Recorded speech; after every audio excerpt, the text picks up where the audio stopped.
Hey everyone, what's going on? I'm back with another video, and usually you're used to seeing me from this particular perspective, but today I'm going to be showing you what it's like to be from my perspective, shooting, talking towards the camera here, and talking about what equipment I use to film with.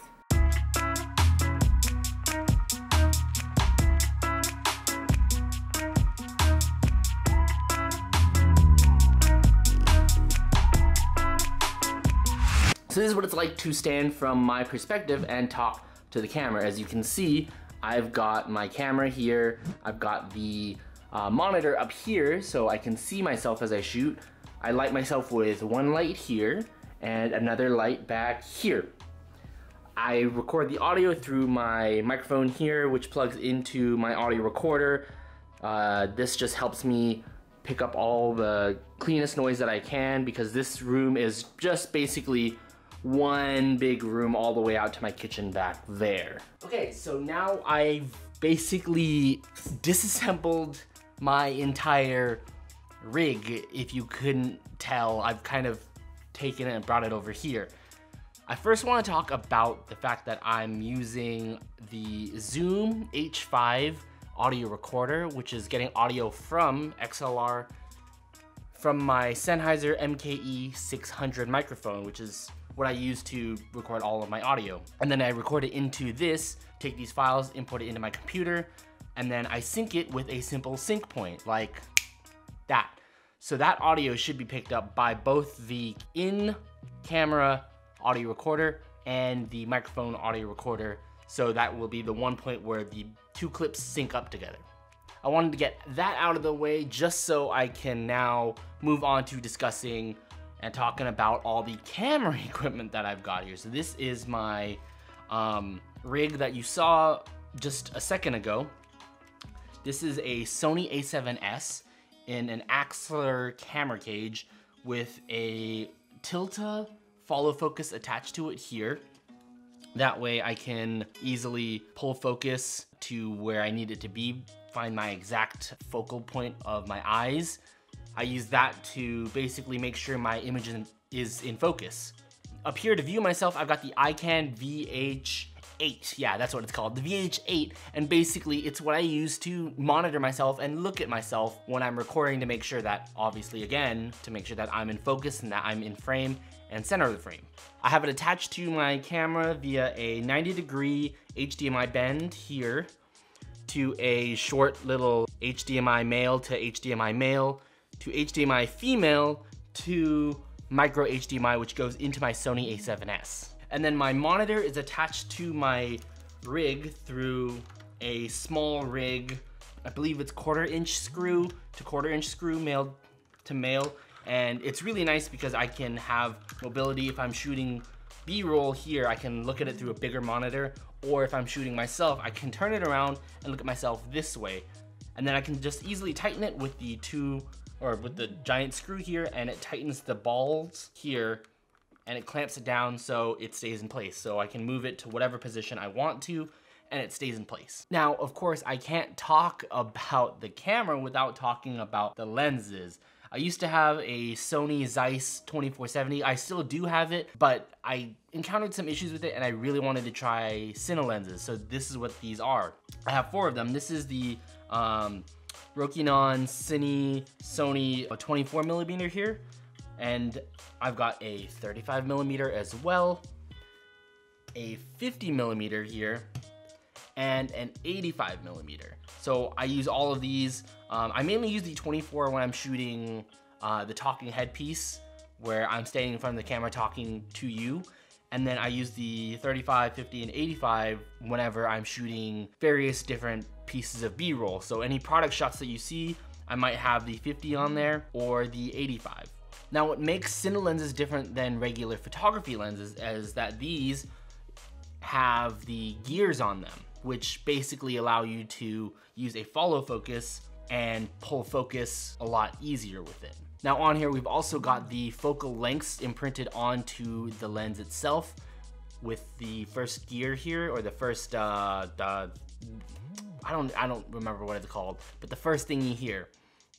And then the back one here is what activates or changes the T-stop, which is similar to an f-stop, except that it's based on the transmission of light instead of the amount that the aperture is open or closed. That's an entirely different topic. Maybe I'll talk about it one day, but it's like really deep into film stuff. And then, like I said before, I'm using just a regular Sony A7s. I really want to get a Sony A7S III, but that's also $3,000, and I don't have that money right now. But when I'm able to find an A7S III online, I'll figure out and probably pick one up, because I've been meaning to upgrade for a while. This one I bought off David used, and it came with a lens and batteries and stuff like that, but I figured this is a couple years old since I've gotten it from David. When I bought it off of him, he had the A7S II already. So this is a really outdated camera, but I use it because it's what I can afford to use right now. But also, the camera that I'm using that you're seeing me through right now is the Sony RX100m5, a simple point and shoot camera. I think I've talked about it before on this channel, but I'm just using that for video, and then I'm syncing that up, like I said, to audio with my Zoom recorder down here. And when it comes to lighting myself, as you guys saw, I had 2 lights earlier. I only have one of the lights set up here because I wanted to bring the other one down here to show you. This is the GVM 800D RGB. So it is completely RGB if I want to set it up to give really cool lighting effects. Actually, I've done some RGB stuff in some of my videos. In the backgrounds, you might have seen like a purple light or a red light and a blue light. Yeah, I just mess around with it a lot. But this is, how much was this? I got it on sale, 2 lights for, I think about $200. It comes with a little carrying case, which is packed away over there, as well as 2 feet and 2 power supplies.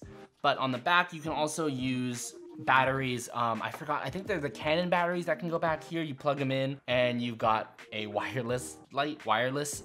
If not, you can be like me and plug them in down here with the AC adapter and leave it plugged into the wall.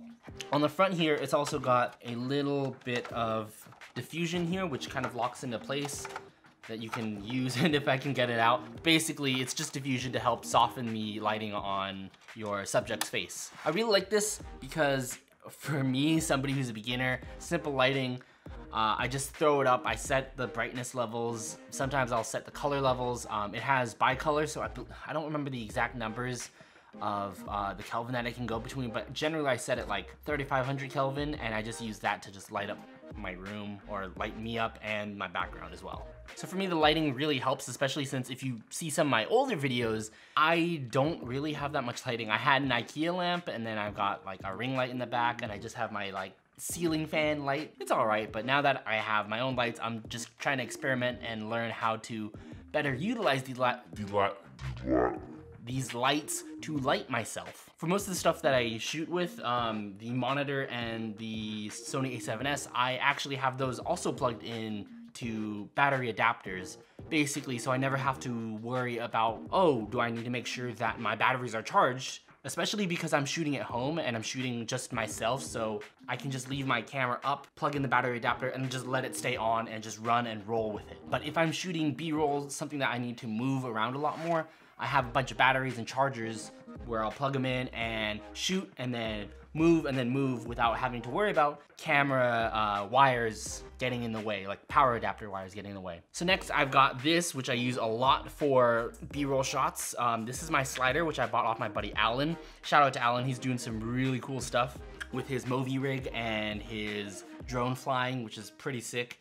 But basically, this is my slider, which is powered electronically. It's got a battery pack here, which I can charge. It's got a pan head that allows it to pan left and right. And basically, it's what helps me get a bunch of product shots. If you've seen some of the product shots that I've shot, where I'm slowly punching into a product, like a phone, and then this pan head here is a separate unit, which basically allows you to pan left or right or all around. And so you combine this pan head unit here with the slider movement, and it allows you to do a lot more. So not only are you sliding from left to right or dollying left to right, you're also panning at the same time, which allows you to get something like you have your subject here and you're panning and dollying at the same time, keeping it exactly in the center. So yeah, through the combination of those, that's what allows me to utilize the slider a lot more, which I actually need to use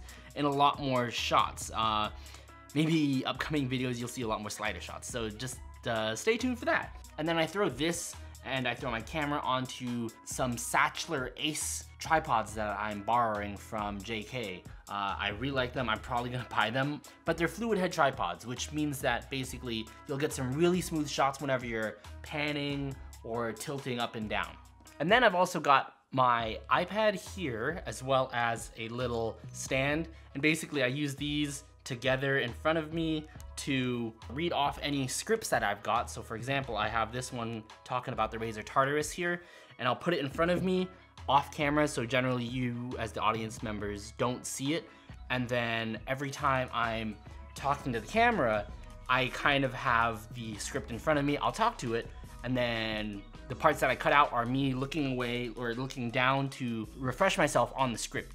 And then I'll process that in my head, and then I come back and talk to you about what the product is in front of me based on the script and bullet points that I have. So yeah, this is kind of just my entire setup. It's nothing spectacular. Yes, it's a lot of stuff, but it's a lot of stuff that I got secondhand and used. It's stuff that I love using. And as the channel continues to grow and grow, I will eventually get more things. Ideally, I would absolutely love to have another bedroom where that's just my office space, so I store all my camera equipment in there, my computer is in there, and my desk, my editing rig, and I can just work out of there, and that's the one space that I just work in purely, like just purely work.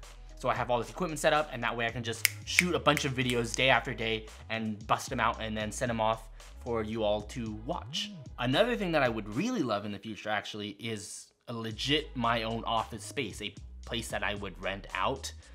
And I would drive to, have an office, all my equipment stored there, and all the products and whatnot. Again, somewhere that I can just go shoot a bunch of stuff separate from my living space, because right now my living room and my office are the same room, and my kitchen and my dining room are all the same room, but my bedroom, thank goodness, is over here in a separate room, and my bathroom is right behind me.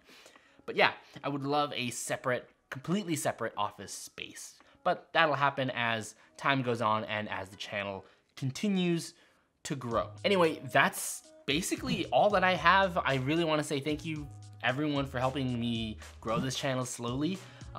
If you liked what you saw, be sure to like the video. Let me know down in the comments below what is a cool piece of camera equipment that I have that you wish you had, or something that I should get to help up the quality of my content. Let me know down in the comments below. Like the video if you liked it, subscribe if you haven't, and I'll see you guys all in the next video.